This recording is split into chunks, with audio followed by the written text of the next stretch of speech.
Hello everyone, সবাই কেমন আছো? তো চলো আজকে আমি তোমাদের সঙ্গে একটা রান্নার রেসিপি শেয়ার করব। দেখো, আলু আর পটল নিয়ে নিলাম, তারপর দেখো পনির। তো আজকে রান্না করব আলু পটল দিয়ে পনিরের একটা তরকারি। তো চলো, এদিকে দেখো কারকুল কেটে নিলাম, মানে এটা বড়া হবে। তো চলো, তো এদিকে দেখো পনিরগুলো ভাজতে দিয়ে দিলাম।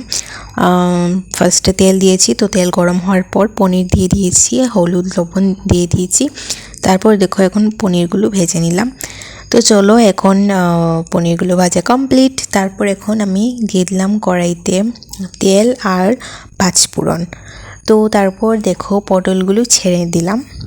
তো এখন পটল আর আলু ভালো করে ভেজে নেব। তো আলু ছাড়লাম। তো ভিডিওটা শেষ পর্যন্ত দেখতে থাকো, আর ভালো লাগলে লাইক কমেন্ট শেয়ার করে দিও। যদি ইউটিউবে দেখে থাকো তাহলে সাবস্ক্রাইব করে দিও, আর যদি ফেসবুকে দেখে থাকো তাহলে ফলো করে দিও। তো দেখো এদিকে তো এই দেখো হলুদের গুঁড়ো দিয়ে দিলাম, তারপর দিয়ে দিলাম জিরের গুঁড়ো, তো তারপর দিয়ে দিলাম মরিচের গুঁড়ো।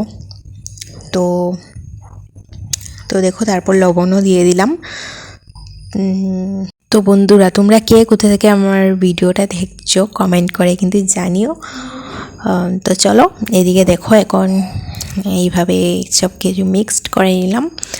তো তারপর তো আর যা হয় আর কি, জল দিয়ে দিলাম, তারপর সিদ্ধ করে নিলাম। তো চলো, তারপর কালারটা দেখো খুবই সুন্দর এসেছে, এই দেখো। তো চলো, আজকের মতো টাটা বাই।